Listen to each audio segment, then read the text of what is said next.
tipi çuditshëm kapi duke pretenduar se vajza e tij është gruaja e tij. Çfarë? Pra, emri i këtij burri është Albert.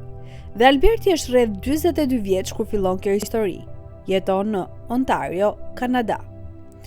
Albert është një tip shumë hije. Për shembull, ai zotëron një kompani shërbimesh financiare ku ndihmon njerëzit të investojnë paratë e tyre. Por ja ku është problemi? Gjithçka është një mashtrim. Alberti në të vërtetë është thjesht një mashtrues që drejton një skem Ponzi. Por sidoqoftë, ai po fiton shumë para nga ky mashtrim. Dhe sigurisht, po i përdor të gjitha këto para për të shfaqur luksin e stilit të jetës së tij. Po shkon me pushime të shtrenjta dhe po blen makina të bukura dhe gjithë gjërat e tjera. Por një ditë, në vitin 1987, e gjithë kjo ndryshon sepse prapritmas, bursa shembet dhe investitorët e Albert fillojnë të tmerrohen. Ata e kontaktojnë duke e dashur të tërheqin investimet e tyre dhe shumë shpejt ai mbetet pa para për t'i paguar të gjitha, sepse e dini është një skem e madhe Ponzi. Të gjithë klientët e tij bëhen vërtet të padurueshëm dhe të zemëruar. Dhe Alberti kupton se është vetëm çështje kohe para se gjithë skema të shembet. Dhe sikur kjo të mos ishte e keqe mjaftueshme, ai po kalon gjithashtu një divorc vërtet të shumtuar. Pra, jeta e Albertit është merrsisht e keqe tani, dhe ai është i kapur mes investitorëve të tërbuar dhe një jete personale të llatarshme. Atëherë, çfarë vendos të bëj? Ai vendos që thjesht të arratiset nga vendi dhe do të marrë të paktën një nga fëmijët e tij me vete. Edhe nëse kjo do të thotë se do t'i duhet ta rrëmbej atë. Kështu, në vitin 1990, ai merr atë që ka mbetur nga paratë e investitorëve dhe merr vajzën e tij 15 vjeçare, këtë vajzë, Shina, të arratiset nga vendi. Dhe të dy udhëtojnë nga Kanadaja deri në Londër, Angli. Pra, përmes kësaj skeme Ponzi, ai kishte mashtruar klientët e tij për $3.2 milion. Nuk dihet sa prej tyre mori me vete kur u arratis, por sidoqoftë, përfundimisht ish gruaja e Albertit e kupton që ai është arratisur nga vendi me njëra nga vajzat e tyre dhe njofton policinë. Pra, tani policia po e kërkon atë dhe në fund e vendosin Albertin në listën e më të kërkuarve të Interpolit. Ndërkohë Alberti dhe Shina arrin në Londër dhe nuk qëndrojnë atje shumë gjatë. Ata zhvendosen në Paris dhe më pas në Gjenevë, sepse po përpiqen t'i lënë një gjurmë të re me policisë. Dhe pasi enden për ca kohë, në vitin 1991, Albert më në fund vendoset në Harrogate, në Angli, që është qytet i qetë, i fshet, lloj i vendit ku dikush mund të zhduket lehtësisht. Dhe kështu, ai dhe Shina arrin aty dhe përpiqen të përshtaten. Në këtë pikë, Alberti ka ndryshuar emrin e tij dhe po pretendon se vajza e tij 15 vjeçare Shina në të vërtetë është gruaja e tij, sepse mendon se do të dukej dyshim të udhëtonte me një vajzë 15 vjeçare. Kështu, ai u thot të gjithëve se kjo është gruaja e tij dhe Shina pranon këtë gjë. Por, mendoj se funksionon. Njerëzit mendojnë se Alberti është një djalë normal dhe e dini, ai gjen një punë.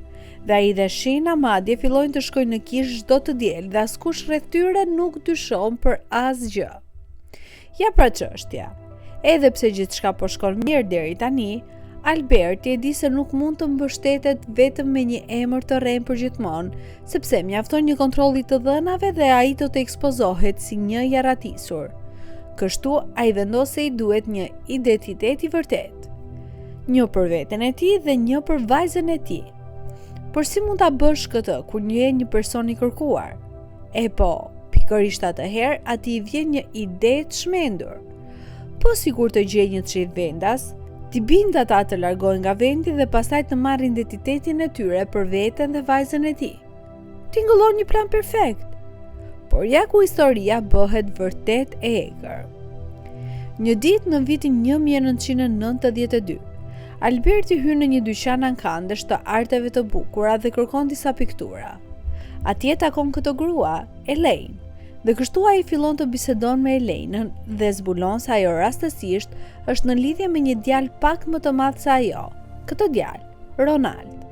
pra ajo është 31 vjeç, ndërsa Ronald është 49 vjeç. Gjithashtu Alberti mëson se Elaine dhe Ronald kanë ndërruar të zhvendosen në Kanada një ditë, por fatkeqësisht kanë kohë të vështira dhe ata nuk kanë para për ta bërë këtë. Kështu Alberti e dëgjon këtë dhe fillon të mendojë: jam gati t'i mashtroj këta njerëz dhe t'u marr identitetin. Kështu ai filloi punën për këtë mashtrim dhe i ofron Aleinës një punë ku i kërkon të bëjë fotografi të shatërvaneve në Gjenevë për një libër që ai po e përgatit. Ai gjithashtu i thotë të kërkoj prona të paluajtshme në Francë për portofolin e tij të pasurive të paluajtshme dhe në fakt e paguan mirë. Më pas punëson të dy, Elaine dhe Ronaldin, si drejtor në kompaninë e tij, sepse mendoj se kishte filluar një kompani në Angli, por kjo i jep atij qasje të përshtatshme në nënshkrimet e tyre. Tani, pavarësisht të ëndrave të tyre të mëdha, Elaine dhe Ronald në të vërtetë nuk duken se po përgatiten të zhvendosen në Kanada. Nuk e di pse po zvarriten me këtë, por mendoj se ose nuk kanë para të mjaftueshme për të udhëtuar, ose ndoshta thjesht nuk kanë marrë ende një vendim. Pavarësisht, Albertit nuk i pëlqen kjo. Kjo po i prish planet e tij dhe ai fillon të bëhet i paduruar. Dhe pasi kalon më shumë kohë dhe ata ende nuk janë zhvendosur, Alberti vendos se ka mbaruar me pritjen. Kështu, si dhuratë Krishtlindjesh, ai u dhuron atyre një bilet avioni vajtje ardhje për në Kanada. Dhe u tho: ja, shpresoj se kjo do t'ju ndihmojë të filloni jetën tuaj të ëndrave. Dhe kjo duket se funksionon. Ronald dhe Elaine paketojnë çantat e tyre dhe zhvendosen në Kanada. Kështu më në fund Alberti ka atë që dëshiron. Ata janë jashtë skenës dhe ai merr plotësisht identitetin e Ronaldit dhe fillon të jetojë si ai. Mendoj se Shena fillon të jetojë si Elaine. Dhe kalojnë 6 muaj, plani duket se po shkon pa probleme deri më tani. Askush nuk dyshon për asgjë. Por pastaj ndodh diçka e çmendur. Pa pritmas nga skund, Elaine kthehet nga Kanadaja. Me sa duket gjërat nuk funksionuan me të dhe Ronaldin, dhe gjithashtu ajo nuk arriti të gjejë një punë atje. Dhe Albert, i cili tani po jeton si Ronald, zbulon se ai është kthyer dhe fillon të tmerrohet, sepse nëse ajo zbulon se ai është Ronald, atëherë ai do të kapet. Kështu ai shkon tek ajo dhe fillon të përpiqet ta bindë të kthehet në Kanada. Madje i ofron para për ta bërë këtë. Por Elaine, ajo nuk pranon dhe ka mbaruar plotësisht me Kanadan. Dhe kështu që Alberti e di që kjo është një problem i madh për të. Kështu, në vitin 1994, ai largohet në heshtje nga Harrogate, së pari në Devon, pastaj në Essex, në mënyrë që ajo të mos zbulojë identitetin e tij të ri.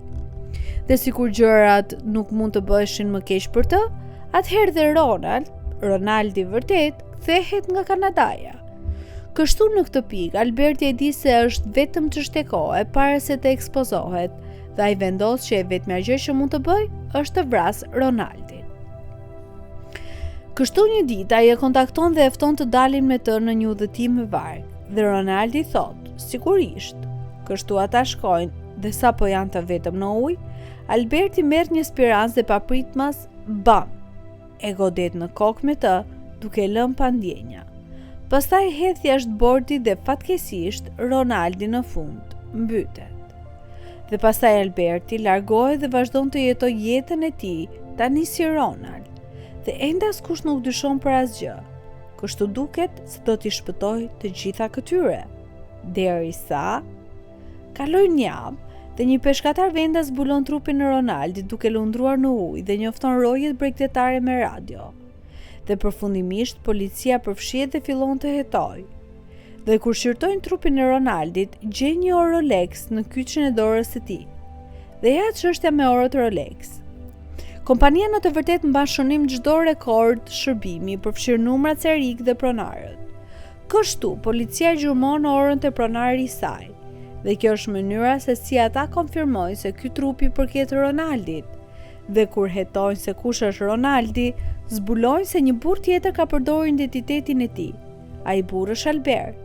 Dhe kështu, bam, ata e arrestojnë. Këtu është një foto e tij në jetën reale. Dhe kështu përfundimisht ai shkon në gjyq, shpallet fajtor dhe dënohet me burgim të përjetshëm.